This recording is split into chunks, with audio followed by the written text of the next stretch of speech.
এই রকম ভাবে যদি তাকে একটা ঘরের মধ্যে আবদ্ধ করে এরকম ওপেন দাওয়াত দিয়ে থাকে, পয়গম্বর আলাইহিস সালাতু ওয়াস সালাম বলে দেয়, এই টাইমে যদি এই যুবকটা এই কথা বলতে পারে, ইন্নী আখাফুল্লাহ,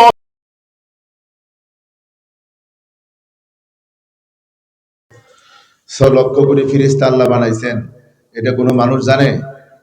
কেউ বলতে পারবে? আল্লাহু আ'লাম, একমাত্র আল্লাহ জানেন, আর কাউকে জানতে দেন। কত লক্ষ কোটি ফেরেশতা আল্লাহ বানাইছেন। আমাদের কাবা বাইতুল্লাহ মক্কা শরীফে অবস্থিত, ফেরেশতাদের কাবা বাইতুল মামুর। আর বাইতুল মামুর আল্লাহ বানাইয়া ফেরেশতা বানাই, 6 লক্ষ কোটি ফেরেশতা আল্লাহ বানাইছেন, এটা কোনো মানুষ জানে? কেউ বলতে পারবে? আল্লাহু আ'লাম, একমাত্র আল্লাহ জানেন, আর কাউকে জানতে দেন। কত লক্ষ কোটি ফেরেশতা আল্লাহ বানাইছেন। আমাদের কাবা বাইতুল্লাহ মক্কা শরীফে অবস্থিত, ফেরেশতাদের কাবা বাইতুল মামুর। আর বাইতুল মামুর আল্লাহ বানাইয়া ফেরেশতা বানাইয়া ফেরেশতাদেরকে বলল, ফেরেশতারা তোমাদের কাবা হলো এই বাইতুল মামুর। বাইতুল মামুরে দৈনিক 70,000 ফেরেশতা তাওয়াফ করে, 70,000। তো 70,000 ফেরেশতা দৈনন্দিন তাওয়াফ করে। আর এক ফেরেশতা, যেই ফেরেশতা একবার তাওয়াফ করছে, কিয়ামত পর্যন্ত ওই ফেরেশতা আর সুযোগ পাবে না। প্রত্যেক দৈনিক নতুন 70,000 ফেরেশতা তাওয়াফ করবে। মানুষের টাকা পয়সা আছে, সামর্থ্য আছে, বাইতুল্লাহ তাওয়াফ করে একাধিকবার, 10, 20, 30, 50 আছেন এমন মানুষ। আমাদের ইমামে আজম আবু হানিফা রাহমাতুল্লাহ আলাইহি, উনি 56 বার হজ করছেন। কতবার? 56 বার হজ করছেন। আর এই কুরআনুল কারীম উনার জীবদ্দশায় 7,000 বার, 7,000 বার কোরআন শরীফ খতম করছেন। সুবহানাল্লাহ। আর আমরা তো মাশাআল্লাহ পুরা জিন্দেগির মধ্যে এমন মানুষ আছে একটা খতমও দিতে পারে না। এর মতো ফুরা কফাইল্লা, এর মতো অদম নালায়েক নাখাস্তা আর দ্বিতীয় কেউ নাই। আহা, এই জন্য দোস্ত আহবাব, যে কোরআনুল কারীম সিনার মধ্যে ধারণ করলে ওই ব্যক্তির দাম কত হয়, 2-4টা কথা আল্লাহ যদি তৌফিক দেয়। আমি এমনিতে সুস্থ বলতে কি, গতকালকে মাহফিল গেছে, সারা রাত্র জাগ না। আগের দিন আমার মাহফিলের আগের দিনও একটানা প্রোগ্রাম করে আসতেছি, আগের দিনও 2টা প্রোগ্রাম করা লাগছে। একটা আমাদের ভালুকা মেদুয়ারি, এখানে আমরা 2 ঘন্টা বয়ান করছি। এরপরে গেছি গফরগাঁও রাত্রে জালেশ্বর, 12টায় ওখানে 12:15টায় বয়ান শুরু করছি, 2টা 15 মিনিটে মুনাজাত দিছি। ওখান থেকে খাওয়া দাওয়া করে আস্তে আস্তে ফজর আজান দিছে। ফজরের পরে তো মাদ্রাসার কাজ কামে আর সুযোগ পাইছি না, মাহফিল পরের দিনে। এখন মাথা ঘুরাইতে আছে, কি বলবো না বলবো। দ্বিতীয়ত মোহাব্বতের মানুষ, আর মাদ্রাসায় দাওয়াত। সাল্লাল্লাহু আলাইহি ওয়াসাল্লাম, মান সাল্লাল ইশা জামাআতিন ফাকান্নামা কামা নিসফাল লাইল ওয়া মান সাল্লাল ফাজর বিজামাআতিন ফাকান্নামা কামা লাইলাতুল্লাহ। আল্লাহর হাবিব বলেন, আমার যে উম্মত ইশারের নামাজ জামাতে পড়লো, ভালো করে বুঝবেন জামাত গুরুত্ব কত। আমরা তো একা একা ফিরে আলাই, না তো অনেকে বাড়ির যে ফরম নেই, জামাত ছুটে যায়। জামাতের গুরুত্ব আমাদের কাছে নাই। বরং রাসূল বলেন, জামাতে নামাজ ইন্না ফি জামাআতান লা বারকাতান, জামাতে নিশ্চয়ই বরকত নিহিত। আর তোমরা বরকত তালাশ করে কোথায়? বরকত পাইতে হলে জামাতে যাও। জামাতে যাও মানে জামাত ইসলামে যাবা না, এটা বুঝছুন না। আবার এক বেটায় মাত্র নামাজ পড়ে বাইরেছে মসজিদে, রাস্তায় পুলিশে ধরছে, এই তুমি জামাত করোনি? কহ স্যার জামাত করি তো। তখন হিয়ে বুঝছে কি, যে জামাতে যে নামাজ পড়ে বেরিয়েছে এইটাই বুঝি পুলিশে জিগায়, এই এটা তো জামাত ইসলাম, ধরে হ্যান্ডকাপ লাগাই লইয়া যায়। বেচারা তো হা করে রয়েছে, কি রে আমি কি অপরাধ করলাম? জামাতে নামাজ পড়লাম, এটা কি অপরাধ? এলে নিয়ে আমার পুলিশে ধরে লইয়া যায়। থানায় গেছে লইয়া, তুমি জামাত করো না? কি স্যার, কি এর জামাত? ওই যে বললো কনস্টেবল, বললো তুমি জামাত। ও স্যার, আমি মাত্র মসজিদ তো নামাজ পড়ে বেরিয়েছি, আমার জিজ্ঞাসা জামাত পড়ছো নি, জামাত করছো? আমি বলছি হ জামাত করে আইছি, মানে জামাতে নামাজ পড়ে বেরিয়েছি। তো জামাতে নামাজ পড়া যদি অপরাধ হয়, স্যার জামাতে নামাজ পড়তাম না। আর নামাজ পড়াও যদি অপরাধ হতো, নামাজই পড়তাম না। তুই বেড়া ব্যাগ করলে এসে গা ফির কারে ধরে লইছি, এই দিঘা ওই কারে লইছো, ওই জামাত ইসলাম, এই জামাত ইসলাম, জামাতে নামাজ পড়ছে এরা দর্শক কিনলে ছাড়ো এরে।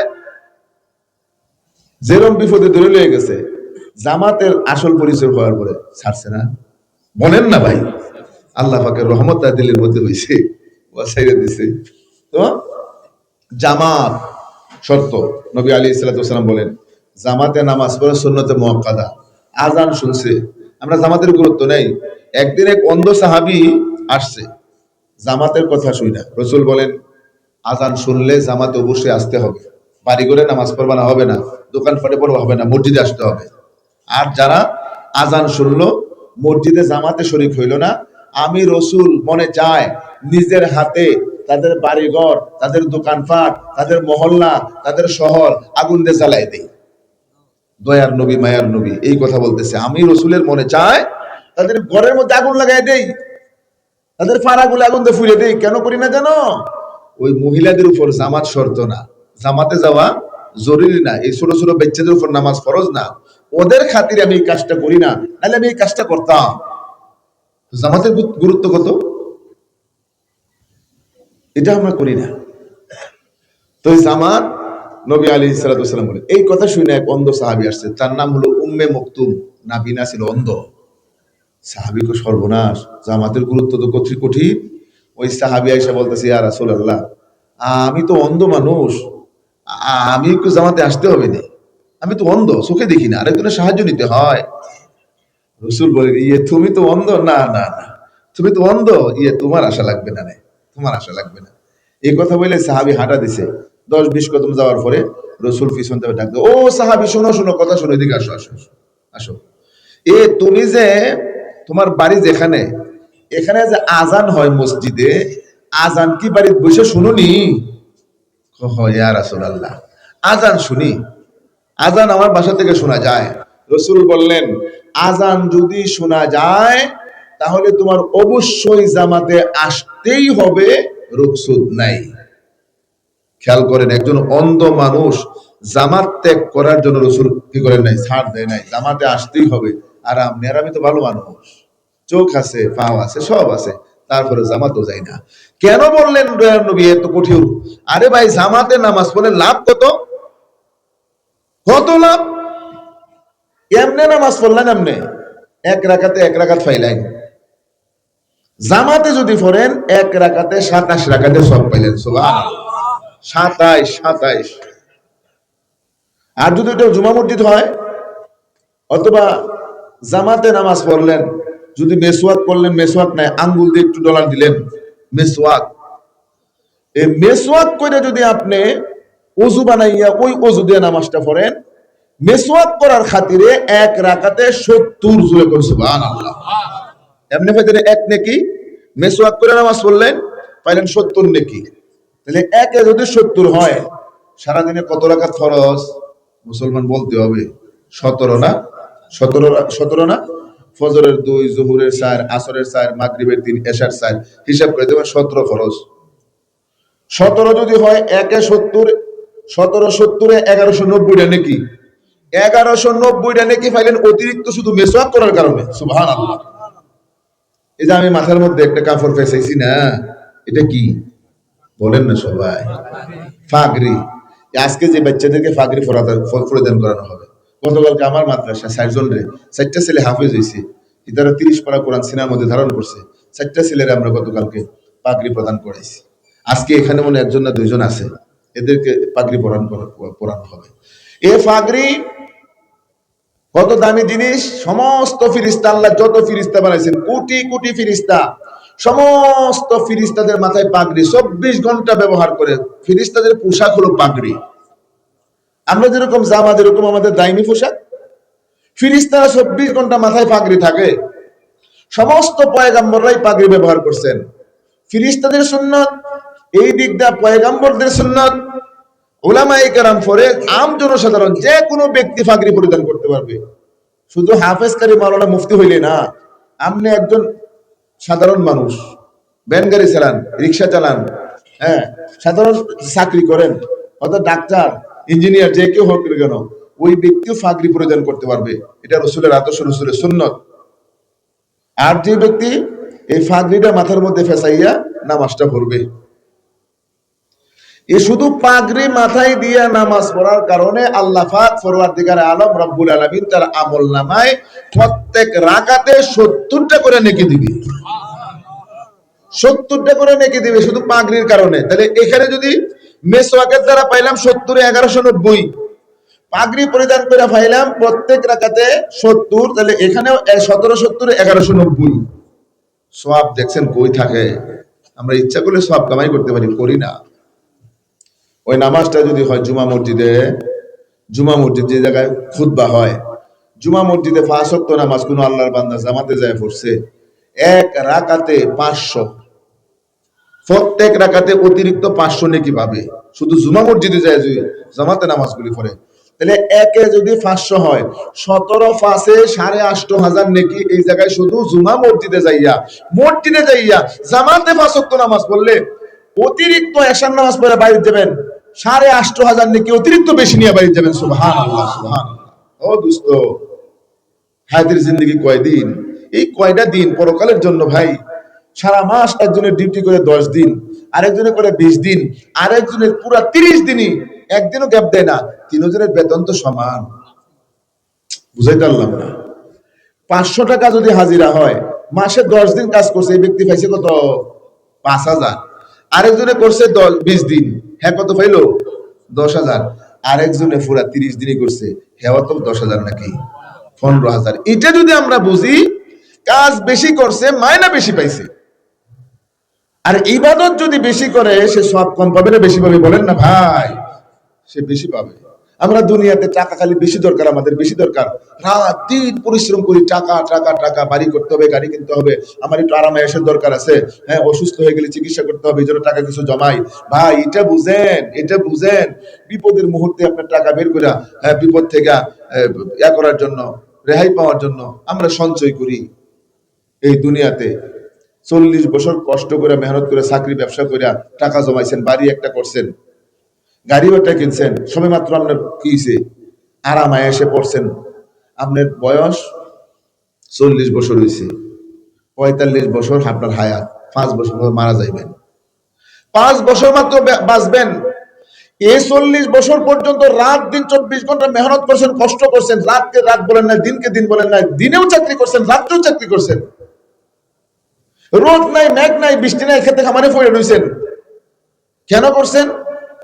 যে আমি পরিশ্রম না করলে টাকা পয়সা হবে না, টাকা পয়সা না করলে বাড়ি হবে না, বাড়ি না করলে গাড়ি না হলে আমি সুখ শান্তি কেমনে পাবো?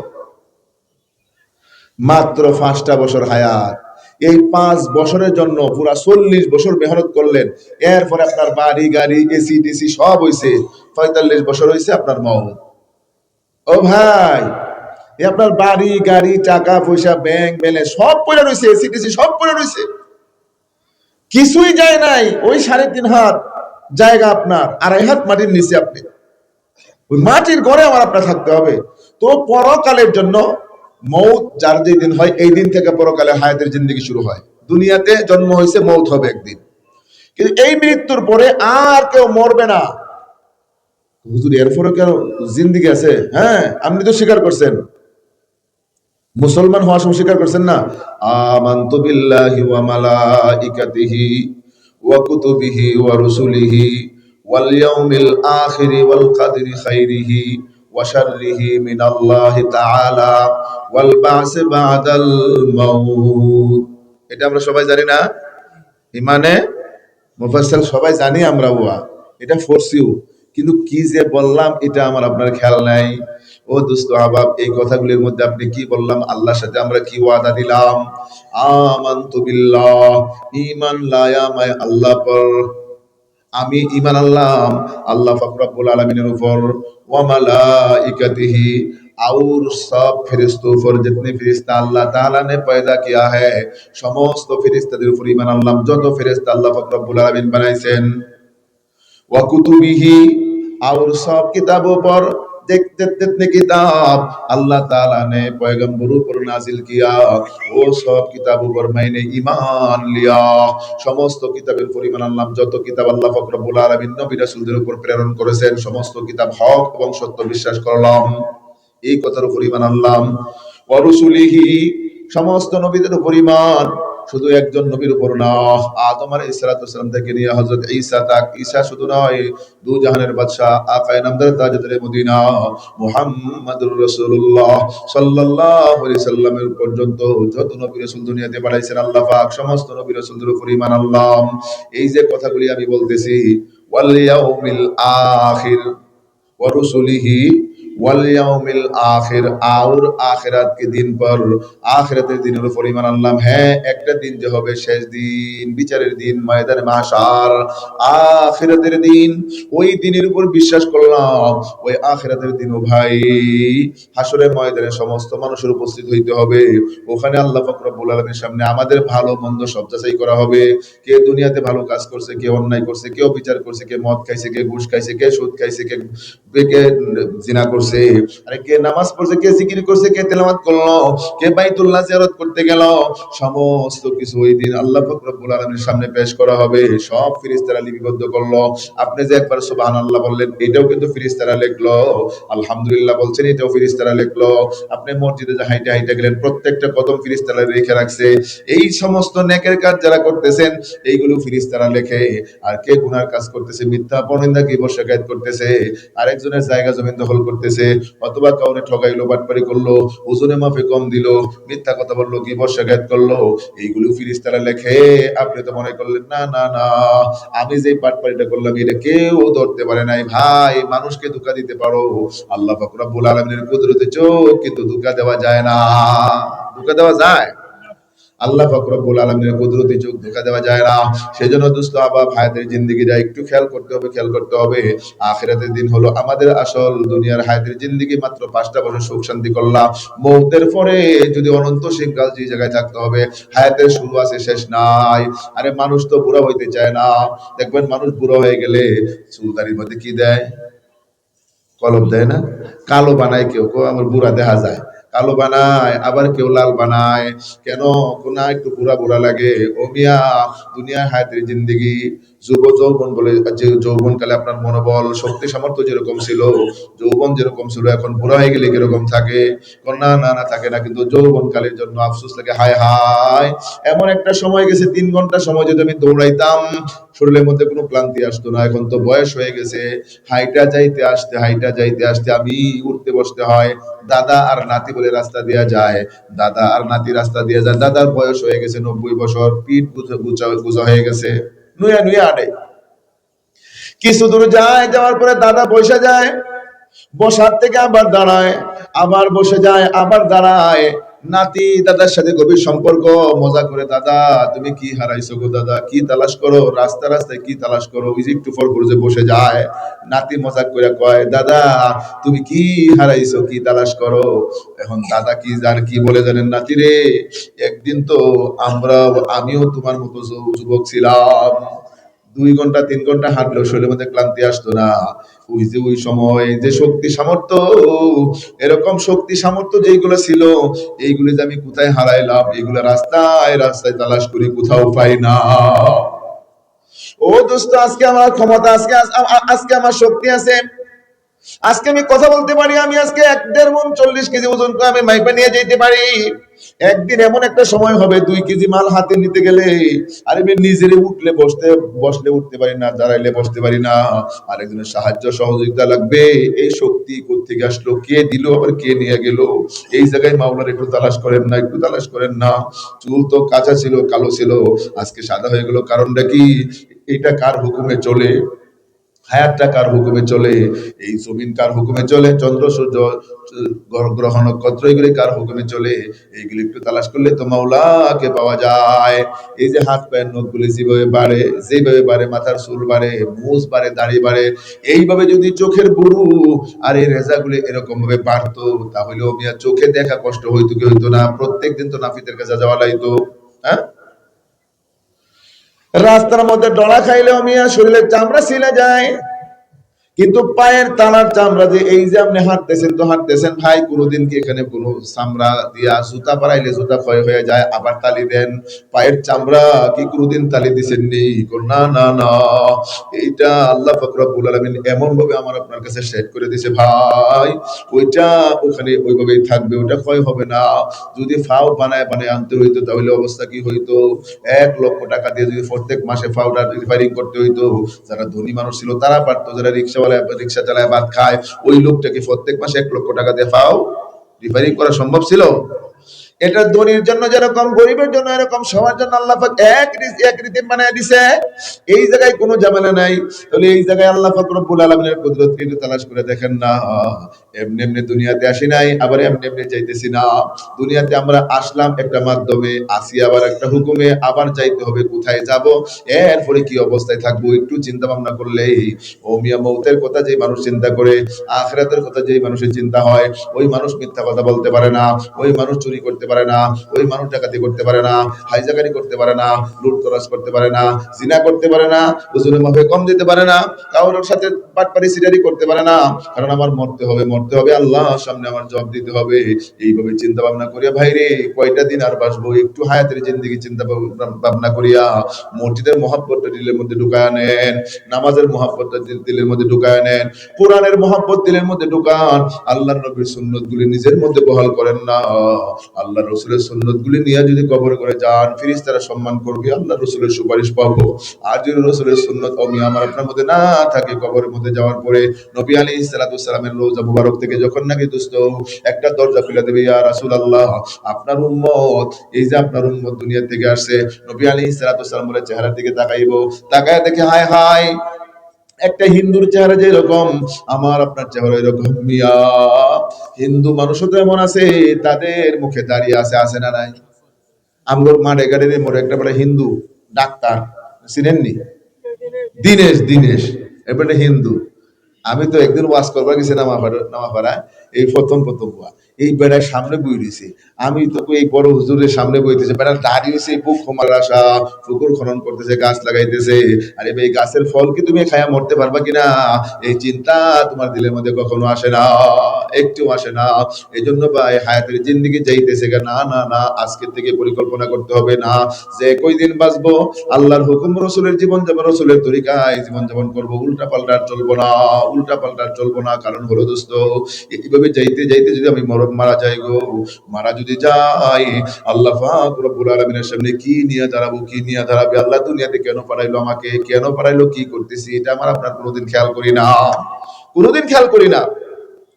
নবী আলাইহিস সালাতু ওয়াস সালাম বলে দেয়, ও দুনিয়ার মানুষ, ভালো করে চিন্তা ভাবনা করো না। এই যে আমরা আজকে এখানে যারা আসছি আলহামদুলিল্লাহ, যারা আসতে পারে নাই ওই সমস্ত মানুষও তো দিন ধর্ম কোরআন হাদিস তাদেরও জানা দরকার, বোঝার দরকার, তাদেরও শোনার দরকার। আমার আপনার উপরে 5 ওয়াক্ত নামাজ ফরজ, সমস্ত মুসলমানদের উপর 5 ওয়াক্ত নামাজ ফরজ। যে ব্যবসা করে তার উপর নামাজ ফরজ, চাকরি করলেও নামাজ ফরজ, কাজ করলেও নামাজ ফরজ, রিক্সা চালায় নামাজ ফরজ, সবার জন্য একই হুকুম। কিন্তু আমরা যে আসলাম, আমাদেরকে আল্লাহ পাক আসার তৌফিক দিয়েছে, আমরা আসছি আলহামদুলিল্লাহ। যারা আসতে পারে নাই ওদের জন্য দোয়া করি, আল্লাহ ওই সমস্ত মানুষকে দিন ধর্ম কোরআন এবং সুন্নাহর সাথে তাল্লুক সম্পর্ক বাড়ায়া দাও, ওদেরও কি তাল্লুক সম্পর্ক এদের সাথে বাড়ায়া দাও, পরকালে জাহান্নাম থেকে বাঁচার তৌফিক দাও। দোস্ত, আমরা যখন দিনের মজমায়, কোরআনের মজমায়, নসিহতের মজমায় বসি, দিলের হালত একরকম হয়, আবার যখন চলে যায় আবার পরিবর্তন হয়ে যায়। এই জন্য মাঝে মাঝে রসুল বলছে তোমরা মাঝে মাঝে ওয়াজ মাহফিল করো, কয়দিন পরে করো। তো কেন? তোমরা কয়দিন পরে যদি, যেরকম সারাদিন অটু আছে না, রিক্সা আগে তো ঠ্যাং দিয়ে চালাইতো, এখন তো চাপ মারলেই চলে, মুসলমানে দৌড় দেয়, অটু রিক্সা কয় চার্জার, সারাদিন রিক্সা চালায়, সারা রাত চার্জ করে, সারা রাত যদি চার্জ না করে পরের দিন রিক্সার উঠে চলে না, অচলে ফিরে থাকে। ইমানের ব্যাটারি চার্জ করতে হবে, তাহলে আপনার ইমান সঠিকভাবে চলবে। ইমানের ব্যাটারি চার্জ হবে কেমনে? কোরআন এবং সুন্নাহ ইলমের নূর দ্বারা ইমানের ব্যাটারি চার্জ করতে হবে দোস্ত। ইমানের ব্যাটারি চার্জ করার জন্য যাইতে হবে কোথায়? অটো চার্জ করার জন্য যদি আপনি চাউলের দোকানে যায় কোনো চাউলওয়ালা তোমার 100 টাকা দিব, আমার অটোটা একটু চার্জ করে দিব। তেলের দোকানে গেলে তেল বিক্রি করে বেটা, ওই বেটারে যায় যখন ভাই আমার অটোটা চলে না, চার্জ না, একটু ব্যাটারিটা চার্জ করে দেন না। ওই বেটা বলবে আপনি যে পাগল হয়েছেন এটা মানুষে জানেনি। এই বেটা গ্যারেজও নিয়ে নিয়ে যাইবা তোমার অটো চার্জ করার জন্য, তেলের দোকানের মধ্যে আসছে অটো চার্জ করার জন্য, মানুষ পাগল বলবে পাগল। তাহলে দোস্ত, ইমানের ব্যাটারি যদি চার্জ করতে হয় এইটারও নির্দিষ্ট একটা জায়গা আছে না নাই? ইমানের ব্যাটারি চার্জ করতে হলে তিনটা জায়গায় যান, তিনটা জায়গায় যান। এই তিন জায়গায় গেলে আপনার ইমানের ব্যাটারি চার্জ হবে। একটা হলো নবী আলাইহিস সালাতু ওয়াস সালাম বলে দেয়, আলাইকুম বিমুজালাসাতিল উলামা। পয়গম্বর আলাইহিস সালাতু ওয়াস সালাম বলে দেয়, ইমানের ব্যাটারি চার্জ করার জন্য একটা হলো তোমরা মাঝে মাঝে হক্কানি রব্বানি আলেমদের মজমায় বসে যাও। উলামায়ে কেরাম যখন তোমাদের সামনে কোরআন এবং সুন্নাহর কথাগুলি তোমাদের সামনে উপস্থাপনা করবে, ওই কথাগুলি শুই না যখন তোমাদের কানের মধ্যে কোরআন এবং সুন্নাহর আওয়াজটা পৌঁছবে, আল্লাহ পাক পরওয়ারদিগার আলম রাব্বুল আলামিন সাথে সাথে তোমাদের মৃত অন্তরকে জীবিত বানায় দিবে, অন্তর জীবিত হয়ে যাবে। আর ওই লোকটা ওমিয়া দিন ধর্ম কোরআন এবং সুন্নাহর প্রতি তার দিলটা মাইল হয়ে যাবে। কোরআন তেলাওয়াত মজা লাগবে, নামাজ মজা লাগে, জিকির মজা লাগে, তাসবিহ মজা লাগে। ওই ব্যক্তির কাছে হজ যাকাত মজা লাগে, দান সদকা মজা লাগে, যাকাত দিতে মজা লাগে, কোনো কিছু কষ্ট লাগে না। আর এখন যদি বলা হয় ভাই 500 টাকা আল্লাহর রাস্তায় দেও না, 500 টাকা কামাই হয়ে যায়, কষ্ট আল্লাহর রাস্তায় দিতাম, ওই যে মজা নাই। যদি বলা হয় ভাই রাত্রে বেলা উঠে তাহাজ্জুদ নামাজ পড়ো না, রাত্রে বেলা আরামের ঘুম বাদ দিয়ে তাহাজ্জুদ নামাজ পড়বো, মসজিদে যাও না ভাই, নামাজটা পড়ো না, এখন তো বেচাকিনি বাইরে গেছে, এখন গেলে তুমি লস খাবো। কারণ ওই যে নামাজের মহাব্বত তো দিলের মধ্যে নাই, এই জন্য পারে না। এই জন্য রাসূল বলে তোমার এই সব কিছু সহজ হয়ে যাবে, মাঝে মাঝে আলেমদের সাথে বসো, উলামায়ে কেরামের জবান থেকে কোরআন সুন্নাহর কথাগুলি শোনো, তো ঈমানের নূর পয়দা হবে। ঈমানের নূর পয়দা হবে, একটা হলো হক্কানি রব্বানি আলেমদের মজমায় যাওয়া। দুই নম্বর কি? দুই নম্বর হলো ও দোস্ত, দাওয়াত তাবলীগের মধ্যে যাও, 3 দিন 40 দিন বা 120 দিন সময় আল্লাহর রাস্তায় ব্যয় করো না। দাওয়াত তাবলীগের মধ্যে যে 40 দিন একটা মানুষ ঘুরে আসো মিয়া, বাড়িতে এসে দেখবেন লোকটার মাথার মধ্যে টুপি উঠে গেছে, লোকটা 5 ওয়াক্ত নামাজ পড়ে মুখের মধ্যে দাঁড়িয়ে এসে গেছে। এই লোকটা সত্যভাবে চলে, সুন্দর সঠিকভাবে জীবন যাপন করে। কেমনে হইলো ভাই? আল্লাহর রাস্তায় বের হওয়ার পরে আল্লাহ পাক রব্বুল আলামিন তার জেহানের মধ্যে, কলবের মধ্যে হেদায়েতের নূর দিয়ে দিয়েছে। সুবহানাল্লাহ। দুইটা। তিনটা হলো হক্কানি রব্বানি পীরের খানকা, হক্কানি রব্বানি পীরের খানকা। আল্লাহওয়ালা আহলুল্লাহদের কাছে যান। আল্লাহওয়ালা আহলুল্লাহদের কাছে গেলে মানুষের দিলের হালত পরিবর্তন হয়ে যায়। এই জন্য এদের সাথে তাল্লুক সম্পর্ক রাখতে হবে ভাই, কিন্তু আমরা তো এটা করতে রাজি না।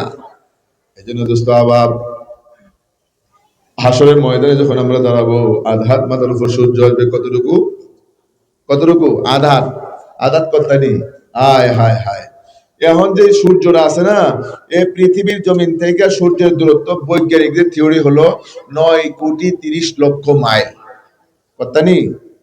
9,30,00,000 মাইল উপরে সূর্য, কম বেশি হতে পারে। আর সূর্যের মুখ 12টা, একটা মুখ শুধু নিচের দিকে আর 11টা উপরের দিকে। একটা সূর্যের তাপ 9,30,00,000 মাইল উপর থেকে দুনিয়ার জমিনে আসে। তারপরে আমরা তাপ সহ্য করতে পারি না, বরদাস্ত করতে পারি না, ছাদের নিচে যাইতে হয়, গাছের নিচে যাইতে হয়, বিশ্রাম করতে হয়, ছাতা ব্যবহার করতে হয়। আর এটা যদি আধাত মাথার উপর শুধু নয়, পয়গম্বর আলাইহিস সালাতু ওয়াস সালাম বলে দেয়, আমার উম্মত শোনো, 11টা সূর্যের মুখ উপরের দিকে কেন জানো? না না না, জানি না। একটা সূর্যের কিনারে আল্লাহ পাক রব্বুল আলামিন 70,000 করে ফেরেশতা নিয়োগ করে দিল। ও ফেরেশতারা কি কাজ করে? ওই এক একটা সূর্যের মধ্যে 70,000 টন বরফ দৈনিক ডালতেছে। দৈনিক 70,000 টন বরফ ডালতেছে এক একটা সূর্যের মধ্যে। কেন? ওই এই জন্য ডালতেছে দোস্ত আবাব, যাতে সূর্যের তাপটা পৃথিবীর জমিনের মধ্যে না আসে। একটা সূর্যের তাপ পৃথিবীর জমিনে যাওয়ার পরে মানুষ বসবাস করা সহজ হয়, কাজকর্ম ব্যবসা বাণিজ্য উপযোগী, এখানে বসবাস করার মতো উপযোগী আছে। আর 12টা সূর্যের তাপ যদি একসাথে পৃথিবীর জমিনের মধ্যে যাইতো, এই জমিন তো তামা হয়ে যাইতো, পুড়ে যাইতো। এখানে ফসল ফলাদি ফলাইতে পারতো না, মানুষ বসবাস করতে পারতো না, গরু ছাগল বসবাস করতে পারতো না, একটা গাছ ফলাদি ওখানে উগাইতো না। সেজন্য দোস্ত আমার, আল্লাহ পাক রব্বুল আলামিন দয়া করে মায়া করে মেহেরবানি করিয়া 11টা সূর্যের মুখ উপরের দিকে রাইখা, প্রত্যেকটা সূর্যের মধ্যে দৈনন্দিন 70,000 টন করে বরফ ডালতেছে। কিয়ামতের ইসরাফিলের সিঙ্গার ফুয়ার আগ পর্যন্ত ফেরেশতারা দৈনন্দিন এই কাজটা করবে, একদিনও বিরাম যাবে না। আর যেই দিন ইসরাফিল আলাইহিস সালাতু ওয়াস সালাম সিঙ্গাই ফু দিয়ে দিবে, ওই দিনে মাহশার কায়েম হয়ে যাবে। ওই দিন আল্লাহ পাক বলবে, ও ফেরেশতারা যাও, তোমাদের সূর্য আর বরফ ডালা লাগবে না, আর বরফ ডালতে পারবে না। কারণ হলো এখন 12টা সূর্যের মুখ একত্রিত করা হবে। 12টা সূর্যের মুখ একত্রিত করিয়া দুস্থ আহবাব হাসরের ময়দানের উপরে, ময়দানে মাহাশারের উপরে নিয়ে আসবে। 12টা সূর্যের মুখ একসাথে করিয়া 9 করে 30 লক্ষ মাইল উপরে আর থাকবে না, আধাত মাথার উপর চলে আসবে। ওই দিনের কথা একটু চিন্তা ভাবনা করে দেখেন না, কি হতে পারে, কি করতে পারে। কিতাবের মধ্যে আসছে দোস্ত, সূর্যের তাপে মানুষের মাথার মগজগুলি অমিয়া ফেনার মতো নাকদা মুখদা বের হইতে থাকবে, শরীরের গোশতগুলি তেলের মতো গইলা যাবে। মানুষ চিল্লা পাল্লা দরফানা শুরু করে দেবে, হায় হায় কি অবস্থা, হুজুর লোকগুলো কি মরবে না? না না না, মরবে না। দুনিয়াতে জন্ম হয়েছে একবার, মওতও কিন্তু একবার হবে, কিন্তু এই মৃত্যুর পরে আর কেউ মরবে না। লা মাউতু বাদাল মাউত, এরপরে কেউ মরবে না, শুধু কষ্ট আর কষ্ট অনুভব হবে। কাইটা টুকরা টুকরা করলেও মানুষ মরবে না, আগুনে পোড়া দিলেও মানুষ মরবে না। ও দোস্ত, একটু ভালো করে বোঝেন, ফাড়ের মধ্যে সুবাইলেও মরবে না, এত শুধু কষ্ট আর কষ্ট অনুভব হবে। ওই দিনের কথা একটু চিন্তা ভাবনা করে দেখেন না। এই মহা মুসিবতের সময় আল্লাহ পাক রব্বুল আলামিন ওখান থেকে বলে 7 প্রকারের মানুষকে, শুধুমাত্র 7 প্রকারের মানুষকে আল্লাহ পাক টান দিয়া আল্লাহর আরশের ছায়ার নিচে বসাইয়া জান্নাতের খাবার দামে মেহমানদারি করাবে। সুবহানাল্লাহ। 7 শ্রেণীর মানুষকে আল্লাহ পাক ওখান থেকে টান দিয়ে নিয়ে যাবে। এই খবরদার, এদের উপরে সূর্যের তাপ যদি না লাগে, আল্লাহর আরশের নিচে দুনিয়ার এয়ার কন্ডিশনের চেয়ে আরো বেশি শান্তি। ওই জায়গায় বসে বলে আল্লাহ জান্নাতের খাবার দা, মেহমানদারি করাই। ওই 7 প্রকার মানুষ কারা একটু জানা দরকার আছে নি? 7টা এমন কি আমল, এই 7টা আমল যে করবেন, এই 7টা কাজ সাথেই আল্লাহ পাক এদেরকে টান দিয়া আল্লাহর আরশের ছায়ার নিচে বসাইয়া জান্নাতের খাবার দা মেহমানদারি করবে। মানুষ বলবে, কি রে, আমরা হাসরের ময়দানে বিফলে ফিরে আসি, হিসাব নিকাশের কোনো খবর নাই, এরা কারা? এদেরকে আল্লাহ এত সম্মান দিয়ে আরশের ছায়ার নিচে বসে খানা খাওয়ায়। তখন জবাব আসবে, এরা কারা? আমি কি বলবো? বলবো না? সবাই কয় না। আমি কি বলবো নাকি শুনবেন? সবাই একবার বলেন না আল্লাহু আকবার। এখানে যে মানুষজন আসছেন, এটা মানুষরা বুঝুক একটু। না বুঝবো জুবাই দেশে একাই বুঝে ওয়াজ করতে আছে, কেউ যায় না কিয়া? আমরা ভিতর জায়গা নাই, ওয়াজের যুগ জায়গা করছে, সবটা ভরে গেছে। জোরে একবার বলেন না আলহামদুলিল্লাহ। এই মরা মিক্কা আলহামদুলিল্লাহ একটু জোরে করেন না আল্লাহু আকবার। হইছে না? আর একটু জোরে কইতে হবে আল্লাহু আকবার। যে যতটুকু জোরে বলছেন, যারা আবার যতটুকু দূরে গেছে, এই জমিনের মধ্যে একটা পিঁপড়া আছে না, সাপ বিচ্ছু পিঁপড়া কীট পতঙ্গ, গাছের ডালপালা পাতা পর্যন্ত ছাল বাখল, এইগুলো বলে কালকে আমাদের ময়দানে শাহিদ আল্লাহু ইয়াউমুল কিয়ামা। এরা বলবে, আল্লাহ তোমার বান্দা একবার জোরে আল্লাহু আকবার কইছিল, আমরা শুনছিলাম, আল্লাহ গো এরে মাফ করে দাও। সুবহানাল্লাহ। এই জন্য একটু জোরে জোরে আওয়াজ দিয়ে কইেন, মাঝে মাঝে একটু জোরে জোরে বলতে বললে বইলেন, নাহলে দেখবেন যে শয়তান ঘুম ধরে লইব। ঘুমাইলে তো আসল কথা বলে যেতে বুকে ছুটটা। এরা কারা? নবী আলাইহিস সালাতু ওয়াসালাম বলে, আমার উম্মত শোনো, এই 7 প্রকার মানুষ, এই 7টা আমল যারা করবা, আমি রাসূল বলে দিলাম ওই লোকগুলো জান্নাতে যাওয়ার জন্য মাত্র বাধা হবে একটা। আল্লাহর হাবিব বলেন, ক্বালা রাসূলুল্লাহ সাল্লাল্লাহু আলাইহি ওয়াসাল্লাম, সাবআতুন ইউযিল্লুহুমুল্লাহু ফি যিল্লিহি ইয়াওমা লা যিল্লা ইল্লা যিল্লুহু, ইমামুন আদিলুন ওয়া শাআবুন নাশাআ ফি ইবাদাতিল্লাহ ওয়া রাজুলুন কলবুহু মুআল্লাকুন বিল মাসজিদ ইযা আখরাজা মিনহু হাত্তা ইয়াউদা ইলাইহি রাজুলান তাহাব্বা ফিল্লাহি ইজতামাআ আলাইহি ওয়া তাফাররাকা আলাইহি ওয়া রাজুলুন দাআতহু ইমরাতুন যাতু হাসবিন ওয়া জামালিন ফাকালা ইন্নী আখাফুল্লাহ ওয়া রাজুলুন যাকারাল্লাহ খালিয়ান ففاضت عينا ورجل تصدق بصدقة فأخافها حتى لا تعلم شماله ما ينفق يمينه أو كما قال النبي عليه الصلاة والسلام।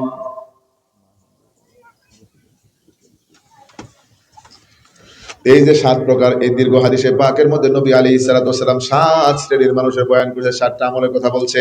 এই 7টা আমল, ও দোস্ত, একবার শর্ট করে আমি ব্যাখ্যা করব, শর্ট করে লম্বা করব না। আল্লাহর হাবিব বলেন, ইমামুন আদিলুন, 1 নাম্বার হলো ইমামুন আদিলুন। ইমামুন আদিলুনের ব্যাখ্যা কাকে বলা হয়? ইমামুন আদিলুন হলো ন্যায় পরায়ণ বাদশাহ। যারা দেশের রাষ্ট্রনায়ক হয়, যারা দেশের প্রেসিডেন্ট হয়, যারা দেশের প্রধানমন্ত্রী হয়, যারা দেশের রাষ্ট্রপতি হয়, যারা দেশের ঊর্ধ্বতন কর্মকর্তা শুধু নয়, হতে পারে এলাকার একজন মাতাব্বর। ইমামুন আদিলুনের ব্যাখ্যা, হতে পারে এলাকার একজন মাতাব্বর, যারা বিচার সালিশ কার্য পরিচালনা করে। এমন মানুষ আছে না? দুজনের সমস্যা হয়েছে, যারা একটু উল্লেখযোগ্য, একটু জ্ঞানী, মানে বুঝে, সবাই সম্মান করে, চাচা হে অপরাধ আমার না কার, একটু বিচারটা সালিশটা করে দেন, মানে দরবারি মানুষ। ইমামুন আদিলুন হতে পারে এলাকার একজন মেম্বার, হতে পারে চেয়ারম্যান, হতে পারে এমপি, হতে পারে মন্ত্রী, হতে পারে প্রধানমন্ত্রী, রাষ্ট্রপতি, চিফ জাস্টিস, যে কেউ হোক না কেন, পয়গম্বর আলাইহিস সালাম বলে দেয় সে যদি ন্যায়পরায়ণ হয়, নিজের সন্তান যদি অপরাধ করে, এই সন্তানের কাছেও স্বজন প্রীতি নাই, সন্তানের বিরুদ্ধে রায় দিতে দ্বিধা করে না। অপরাধ করছো, তোমার শাস্তি পাইতেই হবে, এখানে কোনো স্বজন প্রীতি নাই। এইরকম ভাবে আমার দলের লোক অপরাধ করছে, না দল টল বুঝি না, অপরাধ করছো শাস্তি পাইতেই হবে, অন্যায় করছো এটার বিচার হইতেই হবে।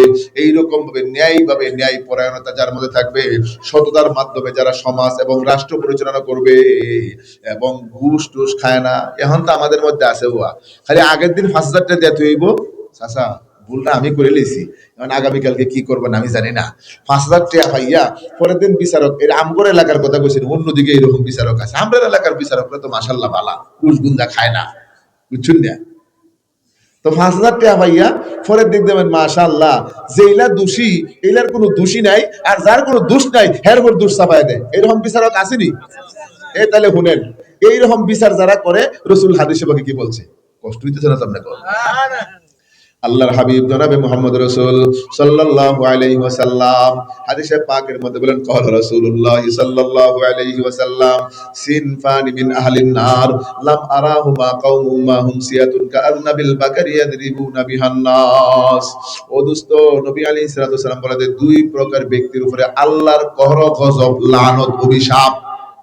এই দুই শ্রেণীর ব্যক্তির নামাজ কবুল হয় না, রোজা কবুল হয় না, হজ কবুল হয় না, যাকাত কবুল হয় না, দুআ দুরূদ তাসবিহ তাহলিল তাহাজ্জুদ কোনো কিছু আল্লাহর দরবারে কবুল হয় না।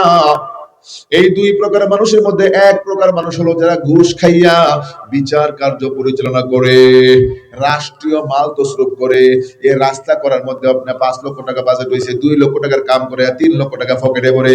এই জাতীয় মেম্বার, চেয়ারম্যান, এমপি, মন্ত্রী, মিনিস্টার যারা হবে, এটা আমি বলি না, আমার সাথে রাগ করেন না, আমি শুধু আল্লাহর রাসূলের কথাগুলি আপনাদের সামনে উপস্থাপনা করতেছি। রাগ যদি করতে আল্লাহর নবীর সাথে করেন, ও নবী কি ব্যাপার, তুমি আমাদের ব্যাপারে সমালোচনা করলা, না না না তোমার দলে নাই, তাতে রাসূলের কি আসে যায়, আপনি নিজেই তো ক্ষতি, ঠিক না বেটি? আল্লাহর রাসূলের আদর্শ বাদ দিয়ে, আল্লাহর নবীকে বাদ দিয়ে দোস্ত, এমন কোন মানুষ পৃথিবীর জমিনের মধ্যে নাই আল্লাহর বাড়ি জান্নাতের মেহমান হতে পারে।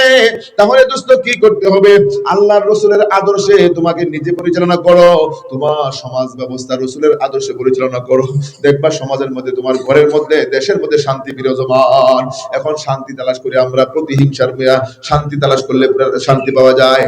তোমাদের মধ্যে আন্তরিকতা, ভ্রাতৃত্ব, মহব্বত পয়দা হয়ে যাবে যদি রাসূলের সুন্নতকে তোমরা ফলো করো, আল্লাহর রাসূলের আদর্শে তোমার জীবন চালাও, সমাজ চালাও, রাষ্ট্র চালাও। দেখবা তোমাদের দেশের মধ্যে আর কোনো মারামারি, কাটাকাটি, হাঙ্গামা, চুরি, ডাকাতি, সন্ত্রাসী, মারামারি, খুন খারাপি, মদ, গাঁজা, জুয়া, প্রিজিং কোনো কিছু হবে না। কিন্তু আল্লাহর রাসূলের আদর্শ বাদ দিয়ে দিছো, কোরআন বাদ দিয়ে দিছো, নিজের তন্ত্রমন্ত্র দিয়ে রাষ্ট্র সমাজ পরিচালনা করো, এখানে তো আল্লাহর গজব আসবেই, আসবেই। তুমি নবী আলাইহিস সালাম বলেন, যারা ঘুষ খাইয়া বিচার কার্য পরিচালনা করলাম, তুমি ঘুষ খাইয়া একজন নিরপরাধ মানুষকে দোষী সাব্যস্ত করে জেলখানায় ঢুকায় দিলা, একজন নির্দোষী মানুষকে তুমি কলা কৌশল করিয়া তোমার বিরোধী থাকার কারণে ফাঁসির কাস্টে ঝুলাইয়া দিলা। এ শোনো বিচারক ভাই, আর তোমার কোনো গুনাহ করার দরকার নাই। পয়গম্বর আলাইহিস সালাম বলে দিয়েছে, এই জাতীয় একটা গুনাহই তোমার জাহান্নামে যাওয়ার জন্য যথেষ্ট, আর কোনো গুনাহ করা লাগবে না, আর কোনো গুনাহ করা লাগবে না। দোস্ত, কেউ যদি কাউরে মার্ডার করে ফেলাইছো, কেউ যদি কাউরে মাইরা ফেলায় থাকো, তোমার আর পাপ করুন লাগতো না, হ্যাঁ এটাই তোমার যথেষ্ট জাহান্নামে যাওয়ার লাগা। এগুলোর কোনো গুনাহ মনে করে না, অনায়াসে মানুষের মারধর শুরু করে দেয়, অনায়াসে মানুষের জানমালের নিরাপত্তা নষ্ট করে ফেলায়। এই মেয়ে, তুমি কি মরবা না? আখিরাতের ভয় তোমার দিলের মধ্যে নাই? আগুনের মধ্যে ঢুকাইলে তখন তোমার কাছে কিরকম মনে হবে, কিরকম মনে হবে? আহা, গত কয়দিন আগে এক ঘটনা, আমরা যাইতে আছি টাঙ্গাইল যাবো, মধুপুরের ওই দিক দিয়া, এক জায়গায় যে উক ভাঙে না, উক ভাঙে আপনার এটা রস জাল দেয় লাকড়ি দিয়া, এটা চুলার মধ্যে আগুনটা কিরকম ধরে দেখছেন কিনা, যদি কেউ দেখে দেখেন বলতে পারবেন। হাই রে, তাকাইলে মনে হয় কি এখানে ঘটনা কি করছে, গাদি মানুষ আপনার 30-40 জন দৌড়ে আসছে। কি হয়েছে, সাথে সাথে গাড়ি ব্রেক করছে, আসরের নামাজের একটু পর্দা না আগ দেয়, খেয়াল নাই যে গাড়ি ব্রেক করছে, কি হয়েছে, কোনো দুর্ঘটনা কিনা, গাড়ি ব্রেক করে নামছে। এই লোকটাকে আল্লাহ পাক রব্বুল আলামিন আধ হাত মাথার উপর যখন সূর্য আসবে ওখান থেকে টান দিয়া আল্লাহ পাক রব্বুল আলামিন আরশ মহল্লায় নিচে বসাইয়া জান্নাতের খাবার দিয়ে মেহমানদারি করাবে সুবহানাল্লাহ।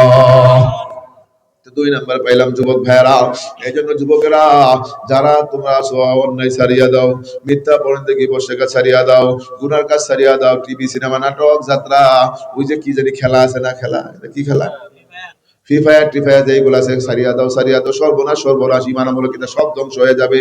এই সব সারিয়া দিয়ে আল্লাহ রাসূলের সুন্নাত মোতাবেক জীবন যাপন করো। ওই বুড়া হয়েও যদি মরো, যৌবনকালে যদি নামাজ ধরে পালাইছো, যৌবনকালে তারি রেখে পালাইছো, হাসরের ময়দানে যাই আল্লাহ পাক সম্মান দিয়া ওই যুবকটারে টান দিয়া আল্লাহর আরশের ছায়ার নিচে বসে জান্নাতের খাবার দামে মেহমানদারি করাবে সুবহানাল্লাহ। তিন নাম্বার হলো ওয়ারাজুলুন কলবুহু মুআল্লাকুন বিল মসজিদ। পয়গম্বর আলাইহিস সালাতু ওয়াসসালাম বলে দেন তিন নাম্বার হলো যেই ব্যক্তির দিলের মধ্যে মসজিদের মহব্বত পয়দা হয়ে যায়, মসজিদের মহব্বত যে দিলের মধ্যে, ওয়ারাজুলুন কলবুহু মুআল্লাকুন বিল মসজিদ, যার অন্তরের মধ্যে মসজিদের মহব্বত, আরে মসজিদের মহব্বত হইলেই তো নামাজ, ঠিক না ঠিক? হ্যাঁ, রাসূল সাল্লাল্লাহু আলাইহি ওয়াসাল্লাম বলে দেন যারা মাত্র নামাজ পড়লো আবার নামাজে কোন টাইমে আসবো দিলের মধ্যে দরদমায় মহব্বত পয়দা হয়ে গেল। মসজিদের সাথে যাদের আনাগোনা, মসজিদ নির্মাণ কাজের জন্য সাহায্য সহযোগিতা করে, ইটা বালু রড সিমেন্ট যা দরকার তা দিয়ে সাহায্য সহযোগিতা করে, পয়গম্বর আলাইহিস সালাতু ওয়াসসালাম বলে দেয় এই লোকটাকে আল্লাহ পাক রব্বুল আলামিন হাশরের ময়দান থেকে টান দিয়ে আল্লাহর আরশের ছায়ার নিচে বসে জান্নাতের খাবার দিয়ে মেহমানদারি করাবে। তাহলে দোস্ত পাইলাম কয়টা? তিন না। চার নাম্বার হলো পয়গম্বর আলাইহিস সালাতু ওয়াসসালাম বলে দেয় একজন ব্যক্তি আরেকজন ব্যক্তির সাথে সাক্ষাৎ কি জন্য করে? একমাত্র রেজায়ে মাওলা, আল্লাহ পাক রব্বুল আলামিন রাজি খুশি করার জন্য। এই যে আমি এখানে আসছি, আপনারা আসছেন, এই সাক্ষাৎ কেন? মাওলা পাকের রাজি খুশি করার জন্য। আপনার সাথে আমার বন্ধুত্ব হবে, আপনার সাথে আমার দুশমনি হবে একমাত্র আল্লাহর জন্য, দ্বীনের জন্য, কোরআনের জন্য, ইসলামের জন্য, অন্য কোনো শর্তে না, অন্য কোনো শর্তে না। আপনার যদি আমি ভালোবাসি, মহব্বত করি, দ্বীনের জন্য, কোরআনের জন্য, আল্লাহর জন্য করব। আপনার সাথে আমার সম্পর্ক নষ্ট করতে হয়, কোরআনের জন্য, দ্বীনের জন্য, আল্লাহর জন্য করব, অন্য কোনো কাজের জন্য করব না। রাসূল সাল্লাল্লাহু আলাইহি ওয়াসাল্লাম বলে দেয় এই ব্যক্তিটাকেও আল্লাহ পাক রব্বুল আলামিন কি করবেন? আল্লাহর আরশের ছায়ার নিচে বসে জান্নাতের খাবার দিয়ে মেহমানদারি করাবে সুবহানাল্লাহ। ورجل دعته امرأة ذات حسب وجمال فقال إني أخاف الله। এরপরে নবী আলাইহিস সালাতু ওয়াসসালাম বলে দেয় ওই সমস্ত ব্যক্তি যেই সমস্ত যুবকদেরকে তো যে কোনো পুরুষকে বিশ্ব সুন্দরী একবারে রমণী, যাকে দেখার জন্য শত শত নওজোয়ান রাস্তার পাশে দাঁড়িয়ে থাকে, এমন একজন বিশ্ব সুন্দরী যদি কোনো কাউকে আমন্ত্রণ করে, এ যুবক শোনো, আমি তোমার জন্য ওপেন ঘোষণা করে দিলাম, তোমার মনের চাহিদা পূরণ করার জন্য আমার পক্ষ থেকে কোনো বাধা নাই, তোমার যা ইচ্ছা তাই। এই টাইমে যদি ওই পুরুষ মানুষটা বলে না না না, আমি তোমার সাথে এই ধরনের নাফরমানি কাজ করতে পারবো না, আমি আল্লাহকে ভয় পাই, জাহান্নামের আগুনে আমি জ্বলতে পারবো না, এরকম ভাবে যদি এই মুহূর্তে থেকে, এই গুনাহ থেকে পয়সা চলে আসতে পারে, এই রকম সুযোগ পাওয়ার পরেও যারা ওই রকম গুনার কাছে লিপ্ত হয় না, ফিরে আসে, পয়গম্বর আলাইহিস সালাতু ওয়াসসালাম বলে দেয় গো এই লোকটাকে আল্লাহ পাক রব্বুল আলামিন আধার মাত্র সূর্য আসছে তারপরে ওখান থেকে টান দিয়া আল্লাহর আরশের ছায়ার নিচে বসে জান্নাতের খাবার দিয়ে মেহমানদারি করবে সুবহানাল্লাহ।